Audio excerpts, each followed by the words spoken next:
Boa noite, estamos indo então para o nosso último podcast da série. Estamos aí alguns meses conversando com a comunidade, trazendo profissionais da área da saúde, profissionais de diversas áreas, secretários, médicos, e esse é o nosso encontro final. Então nós convidamos algumas das professoras que participaram do nosso projeto, a professora Carolina, a professora Caroline e a professora Helenise. Também recebemos o áudio dos demais entrevistados, do professor Tiago Sampaio, lá da Unipampa de São Borja, dos psicólogos da Unipampa, Ricardo Carter dos Santos e Jordana Chaves, do Dr. Adalgiso Feijó Malaguês, ex-diretor do Hospital Vitor Lang. Boa noite, colegas. Boa noite, Rafael. Boa noite a todos. Olá, boa noite, pessoal. Boa noite, Rafael. Olá a todos. Nós estamos gravando aqui nessa noite fria hoje, 16 de julho de 2020, no meio dessa pandemia. Já era para nós termos atingido o pico dessa pandemia e já está diminuindo o número de casos, mas parece que não está acontecendo isso. Isso é a situação aqui no estado do Rio Grande do Sul e até aqui no município de Caçapava tem se agravado nas últimas semanas. A gente esperava lá nos primeiros áudios que a gente fez, bem isso, que até junho a gente já começaria então a diminuir os casos. Mas eu acho que o isolamento fez a gente estender um pouco mais, no sentido de não superlotar hospitais, propiciando um bom atendimento, pelo menos até agora, ainda para as pessoas que procuram atendimento de saúde. Mas, ao mesmo tempo, a gente está chegando a essa realidade um pouco mais severa aqui no estado e no município de Caçapava do Sul. Então, aquela atenção que a gente tinha, eu acho que lá no início, quando a gente começou o podcast, ela é muito importante, ela é cada vez mais importante. Acho que essa retomada dessas medidas de segurança, elas são importantes, de ver o uso correto de máscara, de higienização e de ficar em casa. A gente está hoje, no dia 16 de julho, em bandeira vermelha aqui no município, então a gente já tem óbitos e aumento de casos a cada boletim da prefeitura. Realmente, como a professora Carolina falou, já avançamos mais de 4 meses desde o início dessa pandemia e não há perspectivas certas de quando a gente vai sair, quando a gente vai ter o dito novo normal e como que vai ser esse novo normal.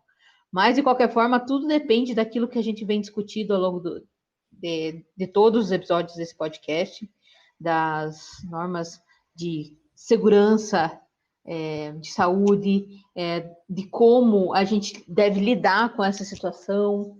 Então, são muitos pontos que a gente viu ao longo de todos esses episódios que a gente vai retomar, né, hoje, conversar um pouquinho, ver o que mudou, o que a gente sabe, porque até então era muita novidade. E não deixa de ser, a cada dia a ciência, a gente olha, liga a televisão e vê novidades por aí, não é mais aquilo, esse remédio realmente não funciona, existe perspectiva desse medicamento, a vacina sai, a vacina não sai. Já estamos testando vacina, olha só, discutindo, tá? Havia uma previsão que ia sair só para o ano que vem, ou 2022. Já temos 3 vacinas sendo testadas no Brasil. As perspectivas são boas, mas a gente ainda não sabe quando a gente vai chegar ao fim disso tudo. A gente olhando os gráficos, parece que os países europeus chegaram no platô e rapidamente, né, ocorreu uma diminuição do número de mortes e de casos. Parece que o Brasil está estacionado nesse platô aí há um bom tempo, está se comportando de uma forma um pouco diferente de outros países. E esse comportamento também é diferente, porque o Brasil é um país continental. Dimensões. Realmente, a gente viu... São Paulo e o Rio estão caindo o número de casos, a gente está aumentando aqui na minha região sul, né? Então, Santa Catarina e Rio Grande do Sul, Paraná também está chegando nos seus dias críticos aí, de aumento do número de casos e número de mortes. Isso, então, bem como os colegas colocaram, estamos há 4 meses do início do projeto, então lá no finalzinho do mês de março, nós imaginávamos como estaríamos no mês de julho, tínhamos algumas ideias, algumas projeções, né? Nem todas se concretizaram, algumas um pouco mais positivas, entretanto, nem todas, né? Como a gente pode ver, o estado se encontra bandeira vermelha, mais da metade dos municípios, coronavírus chegando, então, em cidades que não imaginávamos, chegando a municípios pequenos, municípios do interior. Também era uma grande dúvida lá no início, será que só os grandes centros sofreriam com as contaminações? E a gente vê que não. Então, as pessoas não deixaram de se locomover e carregar, né? Levar o vírus de um lugar para outro. E as máscaras, o que mudou de lá para cá? O pessoal está usando mais máscaras? A gente, quando começou a falar sobre máscaras, discutimos os diferentes tipos de máscara, devo usar, não devo usar. Agora, isso não é uma pergunta, você deve usar, né? Deve usar sempre, em todos os momentos que houver contato social com pessoas que não são do seu convívio diário, né? O pessoal que está dentro da sua casa. Se você vai receber uma comida que chega pelo tele, você tem que usar a máscara. Se você vai até o supermercado, e até mesmo agora se tornou obrigatório. A gente não tem essa opção, eu não vou usar. Se você não usar, você não pode entrar nos estabelecimentos. Então, são normativas do Estado e das cidades. O que a gente sabe sobre as diferentes máscaras é que antes a gente estava discutindo o tipo de tecido, qual que era melhor, qual que não era. Hoje já se estudou bastante disso, avaliou qual que é a eficácia dessas diferentes tipos de máscara. Sem dúvida nenhuma, aquilo que a gente falou naquele dia, que a N95 é a melhor, a mais eficiente, mas ela é cara e ainda a gente tem que priorizar os profissionais de saúde, que precisam exatamente dessa máscara, mas o pessoal tem mostrado que as máscaras feitas de algodão, um algodão simples, elas são muito eficientes. Mas lembrando ainda, vale a gente ressaltar que essa eficiência, ela está intimamente relacionada com a forma com que essas máscaras são usadas. Não adianta de nada você ter uma máscara top, a N95, e não souber usar, não lavar as mãos adequadamente, não colocar ela de forma adequada, tocar na frente, tocar na máscara e tocar no rosto. Então, mais uma vez, a gente deve reforçar. Use máscara, mas use do jeito correto. Isso, relembrando também o período, o tempo máximo de uso das máscaras, porque elas acabam descendo. Então, o ideal é que cada pessoa tenha mais de uma máscara para fazer a troca, faça a higienização correta. E essa máscara é imprescindível que o uso dela é individual, que a gente não faça compartilhamento, como vemos, nem mesmo entre as pessoas que dividem a casa conosco, porque ela é de uso individual e é necessário ser feita uma higienização a cada 2 horas de uso. Ótimo, né, meninas? Além da máscara também, não esqueçam de lavar as mãos. Continua o álcool gel lá na bolsa, dentro do carro, todo momento. Quando possível, lavar com água e sabão, senão o álcool gel ele continua sendo imprescindível, ele continua sendo extremamente importante. A gente vai se acostumando, demorou um pouco, de repente, para a situação aqui no estado se agravar, as pessoas foram perdendo o hábito da higienização das mãos, do cuidado.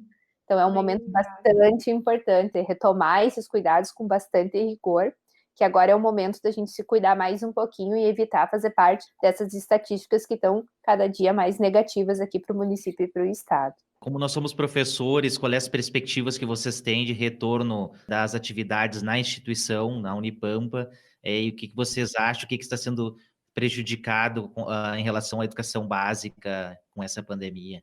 Gostaria de saber a opinião de vocês, que são professoras.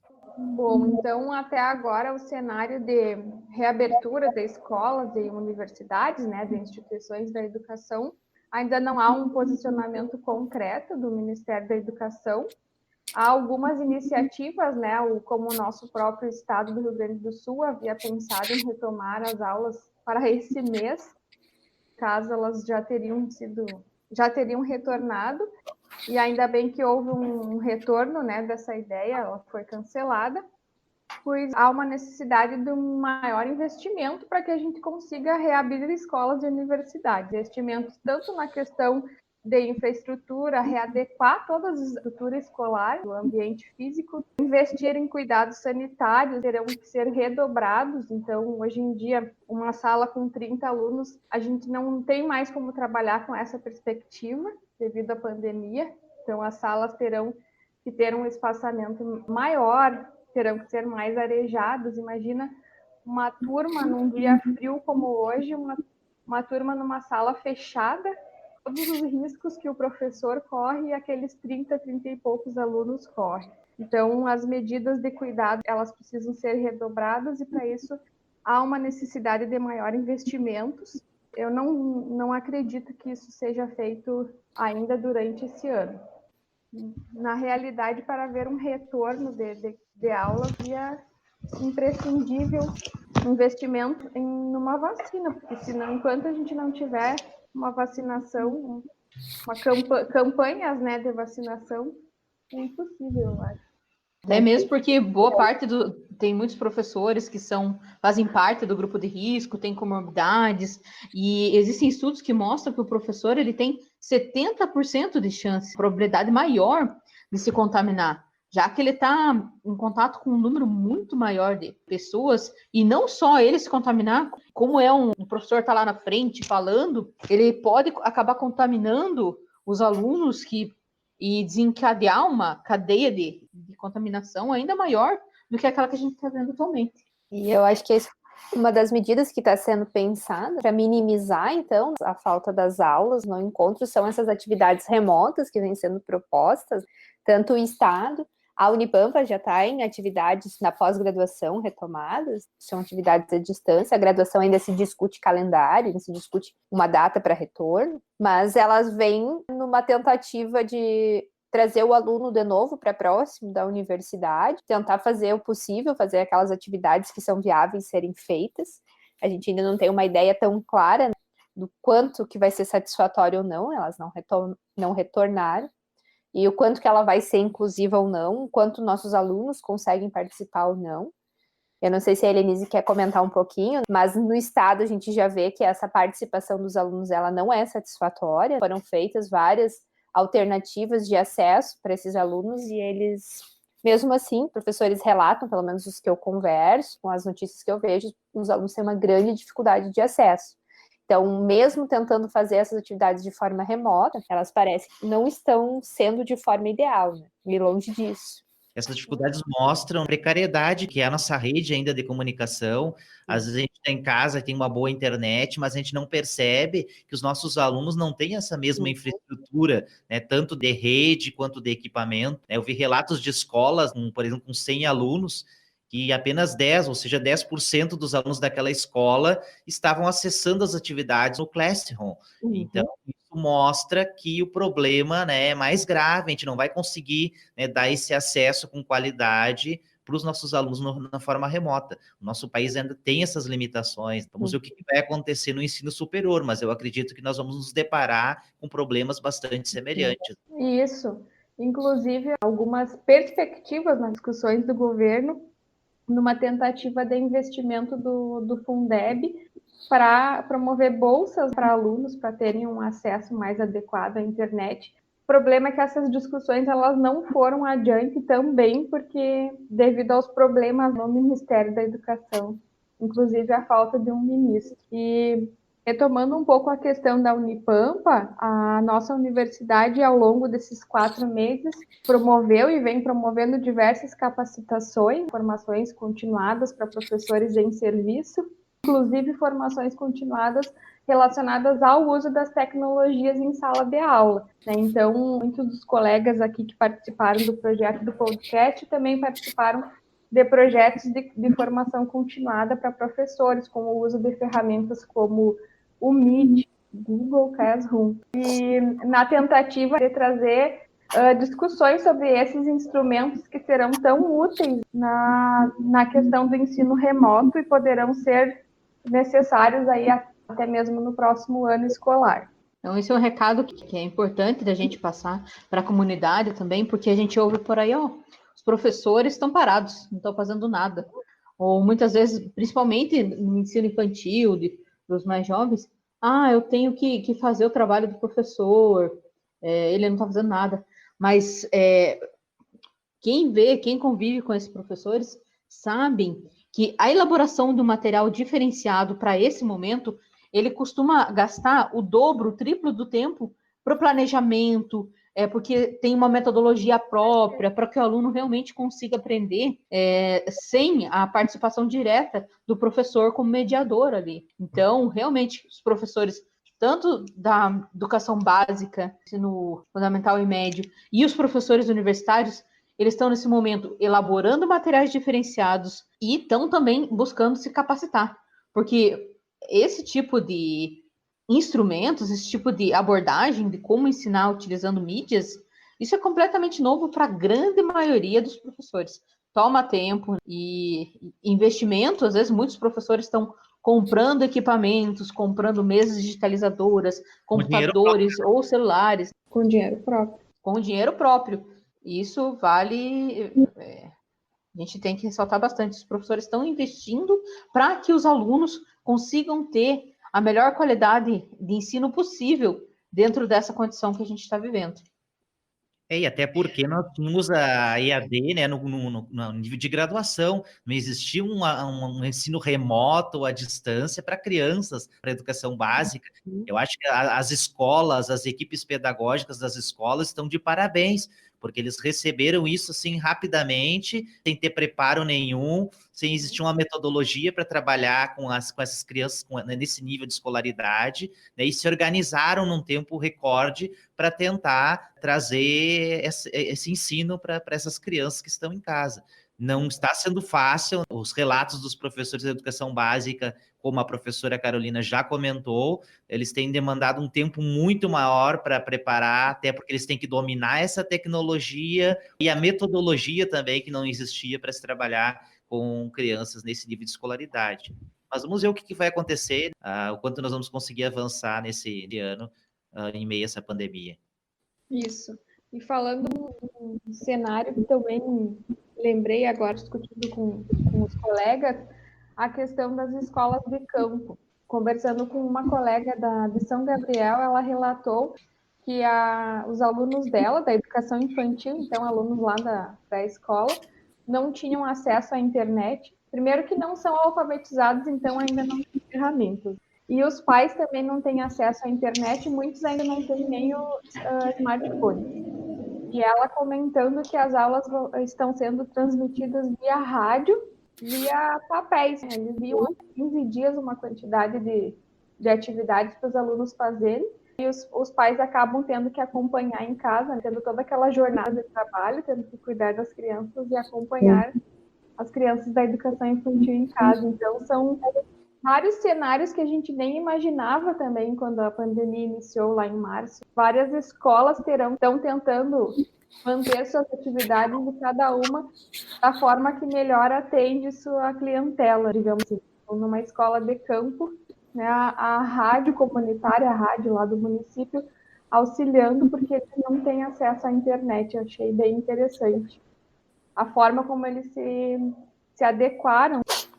Não sei até quando vão conseguir, é bem mais trabalhoso. Mostrando aí as buscas de alternativas pelo professor, pelas secretarias de educação, para tentar atender os públicos mais diversificados. Então, sem acesso a nenhum tipo de rede. Às vezes até eu imagino dificuldade de mandar esse material impresso, porque vai ter que levar lá na porta, porque aquele aluno também não consegue chegar até a escola. Aqui no centro de Caçapava, por exemplo, o aluno vem, a maior parte retira o material quando é impresso, mas nesses locais tem que chegar até lá. Então, inclusive, saíram algumas pesquisas da quantidade de profissionais da educação que estavam sendo contaminados com o coronavírus devido ao contato assim, com o maior público, e aquela pessoa acaba tendo muito mais contato do que se estivesse somente em casa, acabaram se contaminando. Vários secretários de escola, uma pesquisa aqui do estado.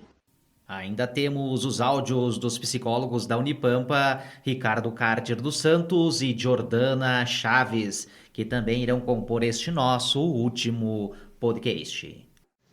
Olá, o que eu projeto como modificações no nosso comportamento, o comportamento das pessoas e das instituições, que ficará como legado pós-pandemia. Dentre as projeções, algumas. Uma delas é que a nossa percepção e compreensão sobre saúde mental e sofrimento psíquico, ela vai melhorar bastante. Tá? Porque essa circunstância da quarentena nos fez ficar mais próximo ao sofrimento psíquico que pode derivar do isolamento social e também de deslocamento em espaços físicos. A outra projeção é que nós daremos mais valor para o contato físico entre pessoas, entre seres, e também uma valorização maior e apreço da liberdade para se deslocar entre vários espaços. Uma outra projeção é que haverá uma inserção do uso das ferramentas laborais de forma remota. Então, é uma habilidade que muitos de nós adquirimos nesse período. Isso é positivo. Eu reputo. Uma outra projeção que eu faço diz respeito à biografia da experiência humana. Eu coloco em duas dimensões. Tá? Uma das dimensões da biografia da vida humana ou da experiência humana dá conta daquilo que a gente tem controle, que são as nossas escolhas. As escolhas que a gente faz na vida, o quanto que elas estão profundamente em consonância com aquilo que a gente gosta. Então, as escolhas que nós fazemos, para qualquer indivíduo que existiu ou existirá no mundo, essas escolhas elas têm que estar em consonância com aquilo que profundamente nós gostamos. Tá? Essa capacidade de escolher, nós podemos controlar e exercer. Tá? Dentre as várias possibilidades de coisas que nós gostamos, a gente exerce o poder de fazer a escolha entre essas coisas que nós gostamos. A outra dimensão da experiência humana dá conta daquilo que vai para além das nossas forças como seres humanos. Muitos chamam de destino, muitos chamam daquilo que é imponderável ou intangível. São os acontecimentos que nos vêm, que ajudam a escrever a nossa história como indivíduos e que nós não conseguimos prever. Não é à toa que nós falamos em sorte ou azar, ou imprevisto, ou infeliz previsto, ou feliz coincidência. São aspectos da experiência de vida humana que estão para além das forças das pessoas. Toda essa dimensão ajuda a escrever a trama de cada história de vida pessoal. Mas o que é importante? Essa dimensão do imprevisto com a dimensão das escolhas pessoais, elas são articuláveis. E no momento que a gente passa por um evento que a gente poderia reputar, que a gente reputa como negativo, como a pandemia, a gente pode e deve exercer a nossa outra dimensão, que é a do controle e das nossas escolhas.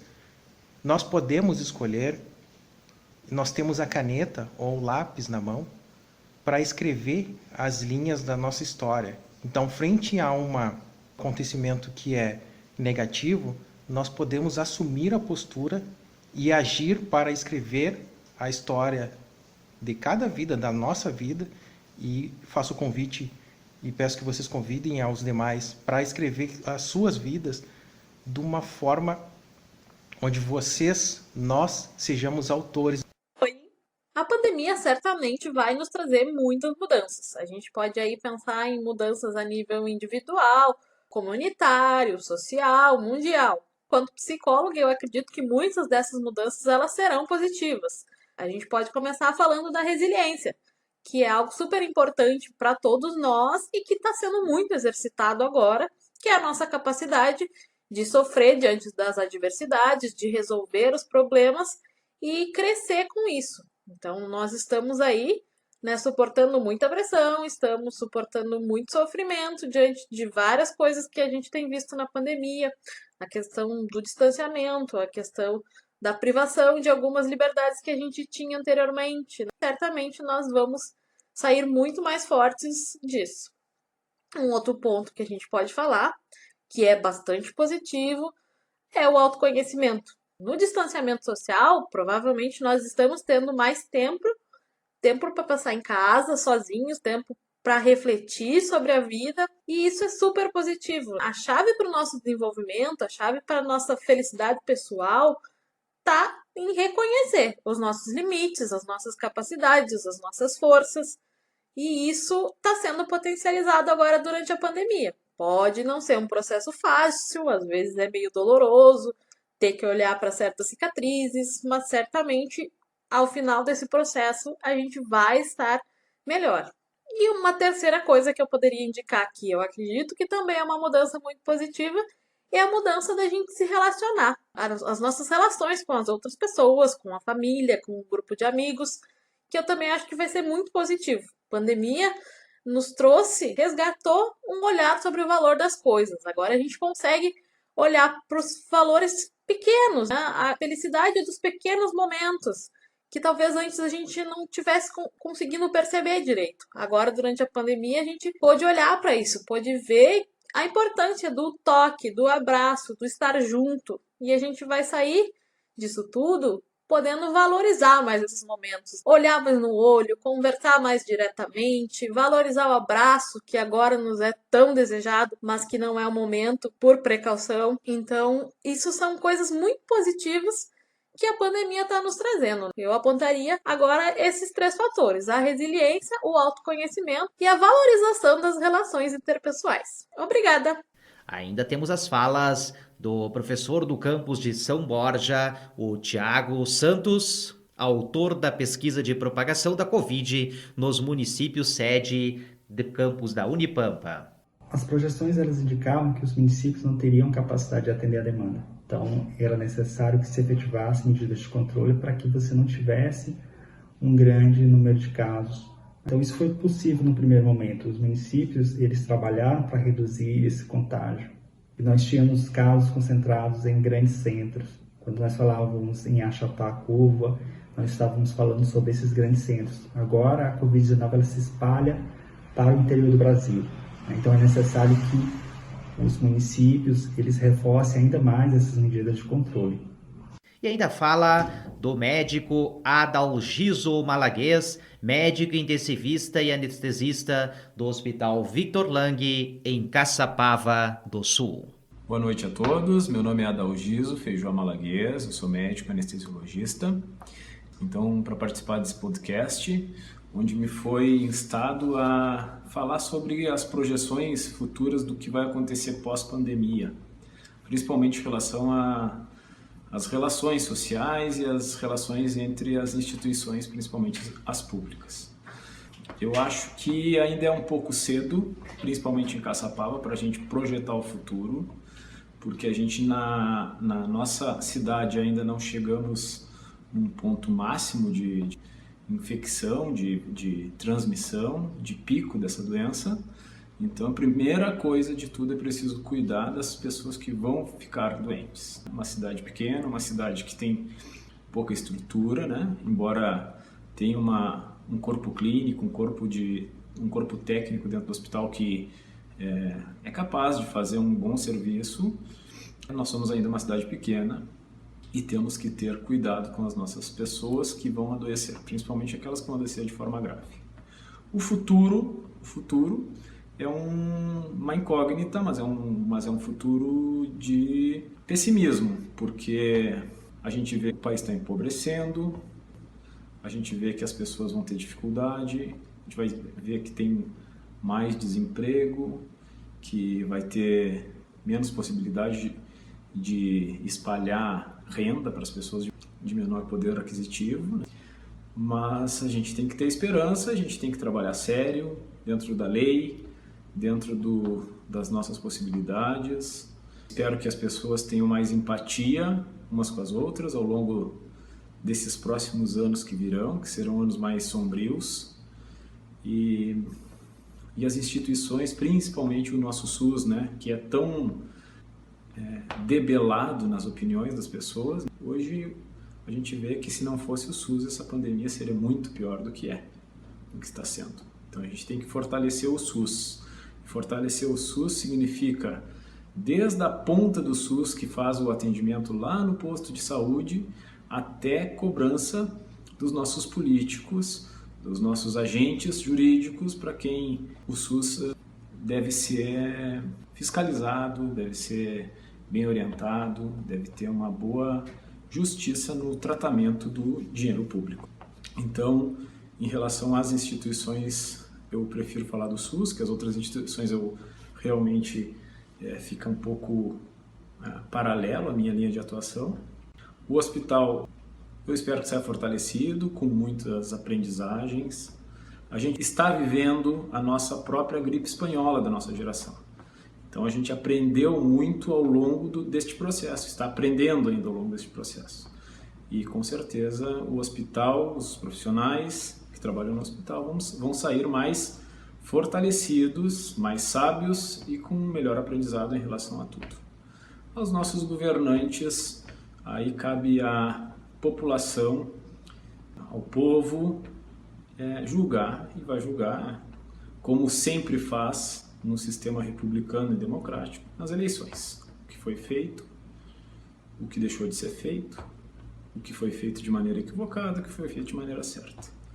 Então, o que eu tinha para dizer em relação ao futuro da pandemia é isso. Espero que não sejam palavras tão pessimistas, mas a gente tem que se preparar para dias muito difíceis que vão vir, com pessoas sofrendo muito, principalmente na questão de saúde e na questão socioeconômica. Um forte abraço a todos e boa noite. Então, estamos encerrando o nosso último podcast. Vamos passar a palavra para um recado final aí das nossas colegas. Então, pessoal, continuem se cuidando. Agora é um momento muito importante. Todo mundo, dentro do possível, fica em casa, usa máscara, lava a mão. A gente está num momento bastante crítico. Eu queria não estar aqui falando isso 4 meses depois do início, mas ainda estamos lá. Tem luz no fim do túnel bem melhor, as perspectivas, até a Carolina falou antes, a gente tem uma vacina aí aparecendo, sendo testada, quem sabe mais rápido do que a gente imaginava. Vamos ver como é que o andamento também.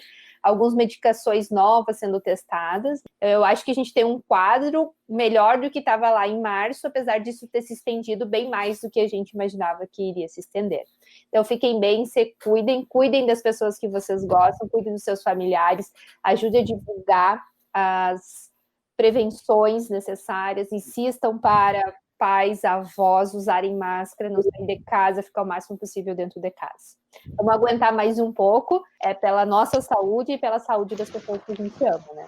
Isso aí, Carol. Então, o recado que eu deixo para esse pessoal, baseado nos estudos que a gente está acompanhando enquanto pesquisador, né, enquanto cientista, é que não adianta. O que vai melhorar mesmo é o distanciamento, porque a principal forma de contaminação é pessoa a pessoa. Então, quanto mais a gente se manter em casa, na medida do possível, realmente, muitos precisam trabalhar, mas mantendo todos os cuidados nesse momento, usando os produtos para limpeza de forma adequada, não fazendo aquelas misturas mágicas que eu comentei lá antes, né? E isso é uma coisa que o pessoal não tomou cuidado, muitos acidentes estão acontecendo. O pessoal, na ânsia de se ver livre do vírus, acaba misturando produtos químicos e acaba se contaminando sua família também. Então, cuidado, pessoal, não mexa com aquilo que vocês não sabem, sigam as instruções básicas que a gente está lendo na TV, né? Cuidado com as fake news, porque aquelas receitas mirabolantes ou aquele medicamento super... Não se automediquem, né? Porque às vezes a gente vê tal medicamento, a ivermectina, a hidroxicloroquina, a cloroquina. Então, não existem até agora nenhum medicamento que tenha se mostrado realmente eficaz contra o coronavírus. Apenas testes muito preliminares, em concentrações que nas células, que se fosse para a gente tomar mesmo, seriam concentrações que nos matariam e não nos salvariam. Então, não se automediquem. Então, tome muito cuidado e fique em casa, use máscara. É isso aí, gente. Se cuidem. Final da nossa jornada, então, no nosso 8º podcast, foram vários dos nossos entrevistados que trouxeram informações valiosíssimas ao longo desses 4 meses de pandemia do coronavírus no Brasil. Bem como todos já falaram aqui, né, as medidas de cuidado, elas continuam as mesmas e precisam ser reforçadas sempre, né, entre todas as pessoas que a gente convive. Então, o uso da máscara, o uso de álcool gel, lavar bem as mãos com água e sabão, evitar ao máximo sair de casa em respeito àqueles profissionais que necessitam sair para trabalhar, como os nossos profissionais de saúde, nossos profissionais que estão nos servindo com serviços básicos de saúde, serviços básicos no geral, que não tem nesse momento como ficar em casa. Então vamos ser humanos e pensar nesse público que precisa da gente nesse momento. Como dizia Raul Seixas, tudo tem o início, o meio e o fim. Então, chegamos ao fim do nosso projeto. O que eu desejo a todos é que nós vençamos o Covid-19, tenhamos um final de ano maravilhoso, já vacinados, né? E junto da nossa família. Um grande abraço a todos. Tchau, tchau. Fechou. Um abraço, gente.